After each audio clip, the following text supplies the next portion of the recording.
God bless football, Mikey, eh? God bless football, Mike Golic. God bless football, Stu Guys. Oh, you said it with some meaning that time, huh? Yeah, you dug deep for that one, didn't you? Yes. It's here. It's right here. We had live college football.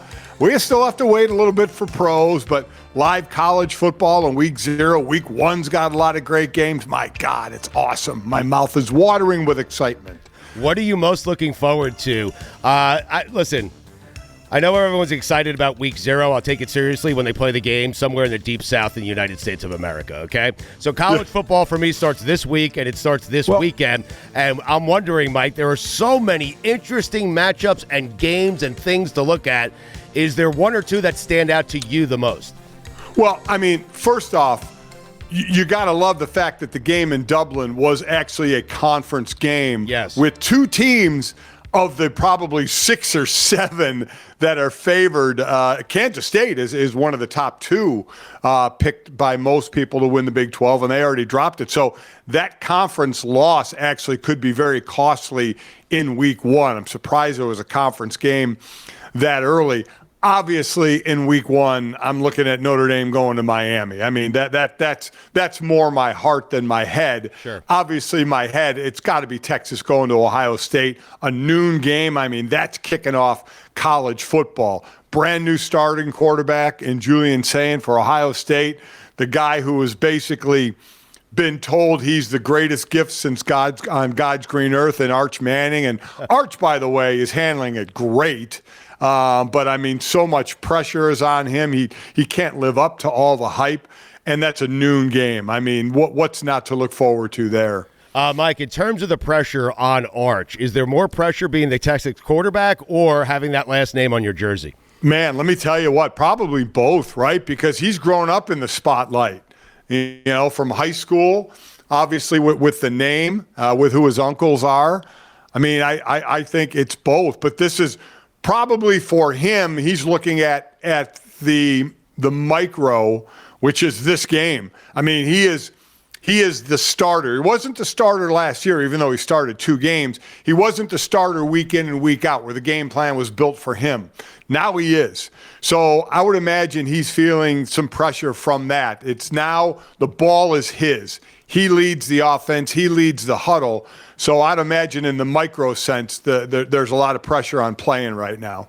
You're not going to be surprised, obviously, if Ohio State wins that game, right? I mean, no. Oh, no. In fact, I think Ohio State is going to win that game, Mike. Ohio State is favored. Texas is the preseason number 1. They're the first preseason number 1 to be underdogs. I love it, yes. In the first game. Yes. But, yeah, listen, I know Ohio State's breaking in a new quarterback, like I said, in Julian Sayin. But, yeah, the best player in college football in Jeremiah Smith. Maybe the second best player in their safety, Caleb Downs. They always retool. They never rebuild. But Texas is strong, too. What makes this game unpredictable is there's no preseason in college. And you kind of get those opening couple of weekends of mistakes.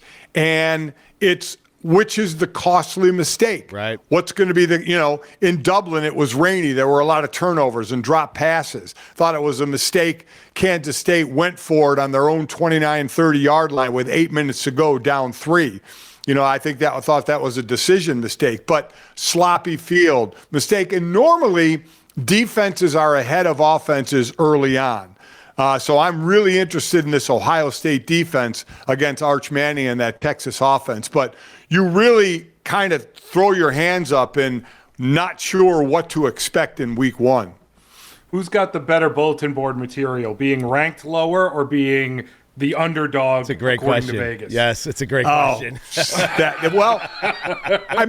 I think Texas is under more pressure. They're preseason number 1 and haven't won a title in a while, and Ohio State is coming off of a national championship, looking to try and repeat. And quite honestly, with the way the committee changes every year. They move the goalposts so much on how they rank. But The loser of this game will not really get hurt as long as they go on to have a good year, and as long as the winning team goes on to have a good year. The loser of this game later in the season, it will actually be looked on as somewhat of a positive. Well, one of your only losses was to a great Texas team or Ohio State team, depending on which team loses. It will be considered a great loss if both teams go on to play well the rest of the year. Stugotz, I'm hearing you want to lose this game. I'm hearing if you're going to lose early, you Mike. Want to lose this game. game. Yes. Definitely. If you're going to lose, yes. You're going to lose early and lose to a great opponent. Absolutely. If you're going to win, Mikey A, don't win early. No, you don't want this one. Win later. Right, Mike? Listen, I'll always take the win, but you're not going to get penalized as much for a loss like this, whereas like Notre Dame last year losing to Northern Illinois, they would get really penalized this year the way supposedly the metrics are working. Mike, I agree with everything you're saying, but let's say that Texas, let's say it's not just a loss, it's Ohio State blowing Texas out. Right. That's a different story. I guess I should have prefaced it by saying if it's a close, good game. Right. If it's a blowout, that's going to be held against you. Yes. So that's kind of the thing that bugs me about this new college football, where I feel like back with the 14 playoff, they had it right. All the regular season games meant something, and now you're saying, hey, if you could play a 33-30 game, you're both winners. I don't like that. You know? I do because. You may still Notre Dame have gets in, right? Well, that yes, for sure. But Texas and Ohio State may be the two of the better teams in the country. Fair, yes. So to have one of them eliminated in week one, that would be a shame. If there weren't now it's one of the 12 teams, so they would both get in and both have a chance to win a national championship. Right. Mike, the fans win in that scenario because if we got to watch a 33-30 game from two powerhouses, guess what? Let's do it again. Absolutely. Right. Absolutely right. I mean, people say, we got to watch these two teams play again. Hell yeah. Especially if it was a good first game. I'm excited as hell to watch them play again. Mike, one of the games I'm really excited for, 3:30, Alabama at Florida State. Florida State coming off a lousy season. Gus Malzahn is their offensive coordinator now. And I'm interested to see how Alabama looks in DeBoer's second season here. What do you think of this one? I think Alabama, I've already picked them on Mike and I's show to win the SEC. They are loaded. Now, they have a new quarterback, obviously, but their offensive line is one of the best lines. They have an excellent wide receiver as well. Their defense is stacked on all three levels. They are ready to win now. Kalen DeBoer is an excellent coach. Now, they went 9-4 last year. That's certainly un-Alabama-like, but I think they can let the quarterback kind of ease into it because of all the talent that they have. So I think they're going to be really, really, really good this year. Mike, Alabama is so interesting because they had the legend in Nick Saban for so long, and then Kalen DeBoer comes in and he loses 4 games, and he's got all this talent. How long is the leash for him? Well, it's short at Alabama, that's for sure. I mean, I remember when Bill Curry was coaching there, he'd lose one game and hear it from the fans. Right. I mean, it's just perfection, basically, you're at Alabama. So this was the exception, losing 4 games. So, yeah, I don't think the leash is long. I think the leash is shorter at Alabama if you're not vying for an SEC championship or in the playoffs at least, which they weren't last year. They just missed it. So, yeah, I if that happened again this year, there would be loud talk. And I'm a Kalen DeBoer fan, but I definitely think they're going to be right in the mix this year. Mike, what do you think? It's such a great slate, such a great opening weekend. Because, Mike, we've talked about this before. You have games at every level. You have that game to kick it off, Ohio State and Texas. You have the game we just discussed. And then at 7:30, it really fucking gets good with LSU and Clemson. It's unbelievable. I can't wait for this weekend. But what do you make of that game? Because it's two coaches, Dabo Swinney and Brian Kelly. I don't want to say Dabo's on the hot seat, but Brian Kelly certainly is. Right. Oh, yeah. Dabo's not on the hot seat. Listen. Right. Their team is stacked. Yeah. Now, I still have some question marks about Cabe Klubnik, who had a great year last year, but he came into the season with some question marks, had a monster year. how does he follow that up? Their defense is loaded. They have 2 first-round defensive linemen for sure, and they always play tough defense. Last year, I didn't pick them to win the ACC title. This year, I think they definitely will. It's between, I think, them and Miami. They have a strong, strong team.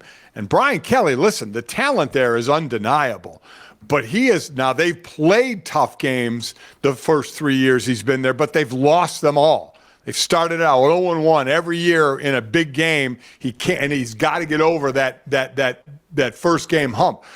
Quite honestly, I think this could be the toughest game for Clemson all year if they get by this one. I think Dabo even said it. Dabo went 15-0. I think they were the last team to go undefeated. He thinks they can go 16-0 and win the title this year. And in the ACC, I think he has a chance to do that. So I think Clemson is really, really loaded for bear. Mike, do you enjoy having – this is interesting. I was asking Jess this earlier because your game is on Sunday night. There's no NFL. It starts next weekend. So you have to wait around all weekend. But you get to enjoy all the Saturday games without having to worry about your own team, Notre Dame, playing Miami because they play Sunday night.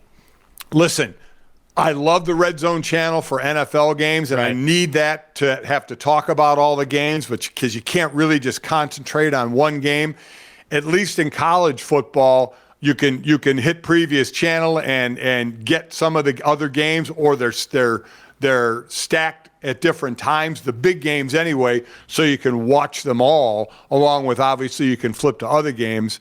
So a standalone is nice. You can just sit, get your snacks, sit on the couch, and watch it and pray that Notre Dame wins. I am looking at the Clemson schedule right now. Dabo Swinney was not lying. This is their most difficult game of the season. Holy shit. It really is. Yeah. They get by this one, they can run the table. I mean, I really, really think they can. And, listen, Notre Dame, they start out with Miami, have a bye, and then are home to Texas A&M.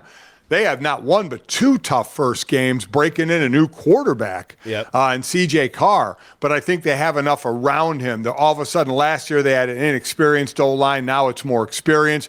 They probably have the best running back and running back room in the country. The wide receivers added some depth through the transfer portal, so they can help kind of C.J. Carr ease into it, not put the game on his shoulders, and their defense is tough at every level. Mike, what concerns you the most about the University of Miami? Probably Carson Beck. Yeah. How is he going to come out and how is he going to play? This guy was talked about in the Heisman early last year, and then he has to transfer to Miami. So it's this is such a deep quarterback class where his name actually gets left out when you start talking about the top 3, 4, or 5. So I think he's a good quarterback. So if he starts out hot, that's the kind of the intriguing piece for me for Miami. Listen, they had Cam Ward last year as a transfer, played great ball, obviously was the number 1 pick, and quite honestly, for Notre Dame's sake, I hope Carson Beck doesn't follow in the same suit. I wish the kid well after this game. Chris Felica, the Bear, said he would take a flyer on Carson Beck to win the Heisman. Listen, he has the ability to, but it's such a deep quarterback class. At the Heisman, last year didn't go to a quarterback because you had the multi-talented Travis Hunter. This year it's going to go to a quarterback. Right. I don't think there's any doubt about that. Travis Hunter is gone. Ashton Genty is gone. You have Jeremiah Love as the top running back in the country. He would have to have an unbelievable year. Notre Dame obviously do well because it's a regular season award. But I think there's too many great quarterbacks out there, so I think it'll be a quarterback this year. I don't know why I'm so excited to see North Carolina play. I feel like what I'm excited for is just to see Bill Belichick standing on a sideline for a college football team, and then I'll turn the game off. You honestly don't know what to expect, right? Last week, Mike and I talked to Frank Reich, who's the interim coach at Stanford. Got talked into being the interim coach at Stanford by Andrew Luck, who he coached with the Colts. Yes. And I asked Frank, I said, how are you running your program? I said, because you've never coached in college, it's pro to college like Bill Belichick. He said, running it the same way as Bill, like a pro program. They have NFL coaches around them. and they started out with a loss to Hawaii in Hawaii on a last-second field goal. While I think it's going to be intriguing to watch, Bill, I would not expect a lot of great play early on. Right. I had them undefeated. We did win-loss. So. Oh, jeez. Making the playoff. I think Mikey, of course you did. I think Mikey A agreed with me. I didn't at all. I was looking for some companionship. Yeah, don't try it here. Don't try and suck him into your awful game there, Stugotz. That's Taylor's job. Yeah. You are right about that. Speaking of awful games, we have more Mikelys coming up here in just a second. Do you have some more Mikelys for us? Of course I do. Well, the Browns just named their starting quarterback Joe Flacco for the season. But my question to you is, more Mikelys, the number of starting quarterbacks for the Browns this season: 1, 2, 3, or 4? I'm gonna say 3. A lot depends on. See, the thing about it is, and listen, if the season goes really off the rails, they have to get a look at both Dillon and Shedeur then, because they have 2 first-rounders next year, and it's a great quarterback class. So you need to see if you have your quarterback in either Dillon or Shedeur before you had wasted those 2 picks and use your assets to have a high pick next year to grab one of the quarterbacks. So it all depends on where the season goes. Joe Flacco, listen, is incredible at 40 years old. Still has an absolute gun for an arm. Crazy. But, boy, to think he can go 17 games, that's fingers crossed. Dillon Gabriel looks like he has the Stefanski offense down. Gets rid of the ball quick, is accurate with it. Shedeur, you saw, obviously you saw some issues from college come back up, holding the ball too long, getting out of the pocket backwards. But he had a good first preseason game as well. But at some point, if this team is bad, you have to turn the reins over to the rookies to see what you have before next year. Joe Flacco probably stares at his 17-game schedule and says, there's no way I'm fucking getting through that. God. I'm 40. Joe Flacco's like at least 3. He's got to be happy there's not a lot of night games because it doesn't have to be up late. So you like Dillon Gabriel, huh? It seems like you like him, Mike. Well, I think Dillon – it's not that I like him. He gets the offense the best, right? I like the way he's picked up the Stefanski offense, right. Yes. And Kevin Stefanski, for me, is a very underrated coach. I don't think people really understand just how good of a head coach he is. I agree. I completely agree. A couple of years ago, we saw it when he was coach of the year. Joe Flacco could have a great year, but he's 40. He's not the quarterback of the future. They don't have, at this point, know who their quarterback of the future is. Put it on the poll, Mikey A. Can you be the quarterback of the future while being 40 years old? Do you have another more Mikelys for us? Of course I do. Okay. Here's a loaded one for you, Mike. Oh, boy. More Mikelys to win comeback player of the year: Dak Prescott, Christian McCaffrey, or Aiden Hutchinson? Wow. Loaded. That is loaded. Wow. That's a good one. Give him the choice. That's a great one. Yeah, give him the choices again, Mikey A. And by give them to him, give them to me. Okay? Yeah. Dak, McCaffrey, Aiden Hutchinson. Oh, wow. Wow. Yep. I mean, listen, Dak's going to have the most chances, right? He has a ball in his hand every play to try and make something happen. He picked up George Pickens to go along with CeeDee Lamb. But without Micah, and that defense is still questionable, so is their running game. He may have great stats, but I'm not sure how the team is going to do. And a lot of times that has an effect. I think all of them, if they stay healthy, can have great stats. I will go with Detroit. Obviously almost made it to the Super Bowl last year. San Francisco was way down because they were a mash unit. I think they have the ability, especially with Matthew Stafford's back we don't know about, to win that division. And if they win it, I think a lot of it will be because Christian McCaffrey has a great year. So I'll go with Christian McCaffrey. I'm going to go Aiden Hutchinson there because I almost did. I almost did. Well, because if they go one step further than they went last year, or a couple of steps, then Aiden Hutchinson's going to be the reason. He's going to get all the credit for that, Mike, you know? Yeah. No, I agree. But I think San Francisco, listen, You know, they were in the NFC Championship game or the Super Bowl the last few years. So if they stay healthy, they could get there as well. It could be a San Francisco-Detroit matchup. No doubt. I'm interested to see if McCaffrey can stay healthy. If he does. I agree. Yeah. I completely agree. I just want to see the numbers, what it looks like if that guy plays 17 full games. He's the greatest mismatch when healthy in the NFL. No doubt. The greatest mismatch, whether running the ball in the backfield, lining up like a wide receiver, lining up in the slot. He is the greatest mismatch when healthy in the NFL. Before we go back to Mikey here, have you watched the Dallas Cowboys documentary, Mike? Where it started out with Jerry buying the team. Jerry buying the team, yeah. Yes, I've only seen the first two. Right, so you're still at the point where eventually you'll get to an episode where you start hating Jerry Jones again, but for the first two, you kind of like Jerry Jones, right? I mean... Well, what's interesting is hearing Jerry and Jimmy talk. Yes. Because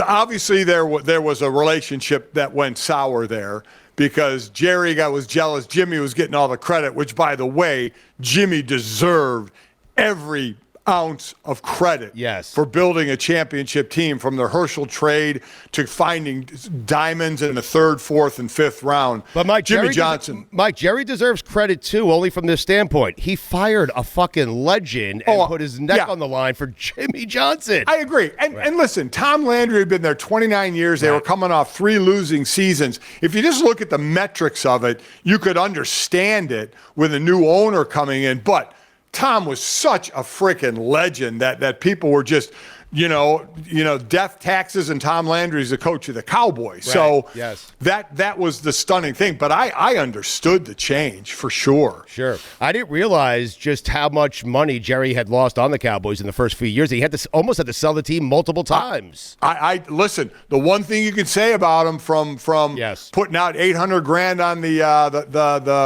the Derek that made him $100 million. Yes. He put it out there. He took chances. Yes. He took risks. Yes. There can be big rewards with big risks, and he has certainly seen that. Got the early Super Bowls, and he has the highest valued sports franchise in the world. Yeah, he's doing just fine. Yeah? He's doing just fine. Can't win anymore. We'll sign your best player. Maybe that will help. Yeah. All right, Mikey, one more for us. One more. More Mikelys to repeat as Player of the Year award winner. Saquon Barkley, Offensive Player of the Year, or Pat Surtain, Defensive Player of the Year. Wow. Who's more Mikelys to repeat? Mike, like everyone else, before you answer that, are you big on the Broncos this year? Yes? Yes. Okay. On Mike and I show, I picked the Broncos to win the division. Okay. Yes. Okay. Yep. Which would stop a streak of 9 straight years of Kansas City winning the division. Andy Reid put it on the scroll, please. I'm trying to get Andy Reid on this week with you, Golic, but put it on the scroll. Did Mike Golic just say the Chiefs are done? No, not done, but done winning the division. I think the defense that Denver has been fantastic, and now Sean Payton is an offensive guy just bringing them along. So to answer your question, Mikey A., I don't think either of them will repeat. I would guess, because I think the Denver defense is going to be fantastic. And, boy, to Saquon Barkley, I mean, to get over 2,000 yards again is almost an impossibility. Yeah. So I would say Surtain would. And I don't think either will. But I'll go with defense there. Mikey, you know what happened there, right? I got the scroll and the poll mixed up, you know? Yeah. Thought it was the bottom line scroll. Put it on the scroll, and I asked a question. You don't ask questions on the scroll. That's where you report facts, right? No, you don't. No, you don't. Oh, my God. Mike, on the way out here, did you happen to see the video? I was moved by this over the weekend that ESPN and a lot of the folks there put together for Lee Corso. Oh, my God. I did. So, Mike, working there for as long as you worked there and getting to know Lee a little bit, can you just talk about how much that man was loved and how much that man is going to be missed? Lee understood sports on TV. Obviously, I say radio too, but TV of commentating on sports. Yes. Is you give information, you try and teach people some things or take them inside. He coached, players played. Like I told Mike, when he goes in the booth, and would tell any analyst, Take people where they can't go. People can't go on the field. People can't go in the locker room. People can't go on the practice field. Take them inside with you. Lee did that exceptionally well. Plus, he entertained. The greatest. He entertained. He made you laugh while also giving you great information. It was the perfect blend. I know he was so known for his headgear, but in his heyday, the information that he would give out, that's how you do sports commentary. Yep. And he did it so well for so many years. And he did it with class. Yes, he did. And listen, ahead of his time. I mean, the headgear, all that stuff ahead of his time because he knew he had to be entertaining. And quite honestly, I hope ESPN. I guess I say this off the cuff, and maybe they should continue it. But I hope they don't do it anymore. I hope nobody else on the set Agreed. does the headgear. McAfee. Let it go with Lee. Let it go out with Lee. Let him pick either the Texas hat or the Buckeye hat, whatever, for his last one, and let that end that segment. Yep, I am. I'm looking forward to it, man. I'm looking forward to College game day. I'm looking forward to the weekend. College football is back, Mike, and the NFL ain't far behind. Football. Football, baby. We've made it. Yes. We've made it. And you know what? February's going to get here way too quick. We're going to go through it all again. Start complaining again. Yeah. I know. Yeah, but February is when our season starts, me and Mikey A, okay? It's more Mikelys season. Yes, we love. God. Oh, no one loves the offseason like me and Mikey A. Oh, jeez. That's when I pull a hammy and miss shows. But it is back. It feels good. I can't wait to watch this weekend. God bless football, Mike Golic Sr. God bless football, Mikey A. God bless football, everyone. Yes. Let's talk about Chubbies. Oh, do I love Chubbies. Let's put my glasses on like a professional broadcaster and tell you about Chubbies, who is sponsoring this show. Are you ready for some football? Chubbies is the ultimate football apparel brand. So much so, they created their own fantasy football league. George Kittle, Ian Rappaport, and others have come together to assemble the Chubbies League on NFL Fantasy. How the hell am I not in that league? Bruce Kittle, get me in that league. Each week, the top 5 scorers will win a chance at a Chubbies polo shorts combo with their team's logo. The grand champion gets the chance at the ultimate fan experience, a 5-city, 5-stadium NFL game tour with a +1. Mikey, if you win, you're taking me.